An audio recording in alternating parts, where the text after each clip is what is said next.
Strike rate করতে গিয়ে আপনি 3 বল আগে আপনি অল আউট হয়ে যাচ্ছেন, আপনি স্ট্রাইক রেট ঠিক করতে গিয়ে প্রপার ব্যাটিং করতে পারছেন না, আপনি উল্টা ফুল্টা শট খেলে আউট হয়ে যাচ্ছেন। তো ওটাই মাথায় রাখতে হবে যে আমরা 120 বল খেলে এটা করতে চাই, আমরা এবার সরে সরে মারতে পারবো না। পাওয়ার হিটিং এটা রকেট সায়েন্স না। জাকির আলীকে একটু জানতে চাই, তার ব্যাটিং নিয়ে অ্যাপ্রোচটা নিয়ে অনেক কথা হচ্ছে। আপনি তো ক্রিকেট খেলেছেন, আপনি কোচিং করিয়েছেন, আপনি আরো ভালো বলতে পারবেন। তার ব্যাটিং অ্যাপ্রোচে প্রবলেম আছে কোথাও মনে হয় আপনার? অফকোর্স, আপনি যখন ফিনিশিং মানে আপনাকে যে আপনি বড় ব্যাকলিফট করবেন, আপনি মারবেন তা না, আপনাকে ফিনিশার মানে আপনাকে আপনার স্ট্রাইক রেটটা 130 রাখতে হবে। যদি আপনি পরেও নামেন, প্রথমে ব্যাটিং করে পরে নামেন, আপনি ফিনিশিং দেওয়া যায় মানে কি যে 170 বা 180-তে নিয়ে যাবেন, তখন আপনাকে অবশ্যই 18 বলে শাফল করে অফ স্টাম্পের বাইরে গিয়ে লেগে মারা প্রতিটা টিমের এগেইনস্ট, এটা কি সেটা স্টেবল হওয়াটা। আমি মনে করি যে যেভাবে আমরা খেলছি, এই যে ছক্কা মারার চেষ্টায়, আমার মনে হয় এটা ম্যানেজমেন্টের দায়িত্ব, একটা কোচের দায়িত্ব, কি আমরা কি করছি ম্যান টু ম্যান। এটা একটা ভালো, আমরা এখানে কাটাছেড়া করে কোনো লাভ নেই। কেন আপনি জানেন কম্পিউটার অ্যানালাইজ এত এক্সপার্ট বা এত আপডেট, আপনি দ্রুত না চিন্তা করেন, স্পেশালি এই ফরম্যাটের জন্য বলছি, কেন আপনি ওয়ান ডে তাতে পার পেয়ে যাবেন। Elko Cable, bringing power to life. আপনার গ্রাফ করে খেলে 250 জায়গাতে 1500 বা 1500 250, কিন্তু এই জায়গাটা আপনাকে স্ট্রাইক রেট না, আপনার স্ট্রাইক রেট করতে গিয়ে আপনি 3 বল আগে আপনি অল আউট হয়ে যাচ্ছেন, আপনি স্ট্রাইক রেট ঠিক করতে গিয়ে আপনার এই কি নাম আপনি প্রপার ব্যাটিং করতে পারছেন না, আপনি উল্টা ফুল্টা শট খেলে আউট হয়ে যাচ্ছেন। তো ওটাই মাথায় রাখতে হবে যে আমরা 120 বল খেলে এটা করতে চাই, আমরা এবার সরে সরে মারতে পারবো না। পাওয়ার হিটিং এটা রকেট সায়েন্স না, উনি দেখিয়ে গিয়েছেন। আর সবচেয়ে বড় কথা, কালকে পাওয়ার হিটিংটা লাগতো কোথায়?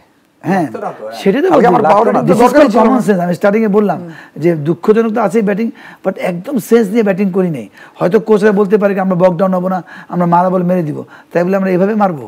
কারণ ওখানে তো প্রফেশনাল প্লেয়ার, এটা বাচ্চার কেন 10-12 বছর বাচ্চা খেলছে না। জি মাজার, আপনি তাওহিদ হৃদয়ের ব্যাটিংটা যদি দেখেন, যে আউট অফ ফর্ম আমরা বলেছি, যদিও 20-25 করে টানা আউট হয়ে গেছেন, বাট স্ট্রাইক রেটটা ভালো ছিল না। ফাইনালি তিনি একটা ম্যাচ জেতালেন আমাদের শ্রীলঙ্কার সাথে, খুব ভালো ব্যাটিং করেছেন। ওদিনও কিন্তু একই প্যাটার্নে খেলা, 20 রান আর 15 রান পর্যন্ত সিঙ্গেল, তারপরে গিয়ে হিট করা শুরু করলেন। কালকে তাকে নামতে হলো অনেক আগে পাওয়ার প্লেতে, এবং যেভাবে আউট হয়েছেন দেখে কি মনে হলো যে আসলে তাওহিদ হৃদয় পাওয়ার প্লেয়ার ব্যাটার না? এরকম কি মনে হয়েছে আপনার কাছে? অনেক দিন ব্যাট করেছেন, আমি একটা পার্সোনাল আমার এক্সপিরিয়েন্স থেকে কথা বলি। আমি হৃদয়কে জিম্বাবুয়ে সিরিজ, এটা ছিল 24 সালের ওয়ার্ল্ড কাপের আগে, হয়তো আর মনে আছে, নাম্বার 3 ব্যাটিং, রাইট। ওই সময় আমি জিজ্ঞাসা করেছিলাম যে বাংলাদেশ পাওয়ার প্লে শেষে 56 করেছে, কোনো উইকেট হারায়নি। অন্য দেশটা কি করতো? আপনি এখানে ইংল্যান্ড হোক, আপনি ইন্ডিয়া হোক, এখানে আপনি সাউথ আফ্রিকা নিয়ে আসেন, কোনো উইকেট যায়নি। কিন্তু তার মানে 6 বার ব্যাট করলে আর 70 করতো, 80 করতো, 50-এর ঘরে থাকতো না।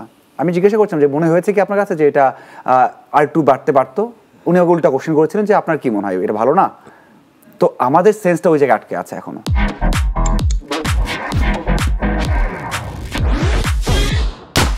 একটু ভারত টিমটাকে নিয়ে আপনার কাছ থেকে জানতে চাই। সবাই বলছে যে আউট অফ দ্য বক্স একটা টিম, খুবই হাই কোয়ালিটি একটা টিম।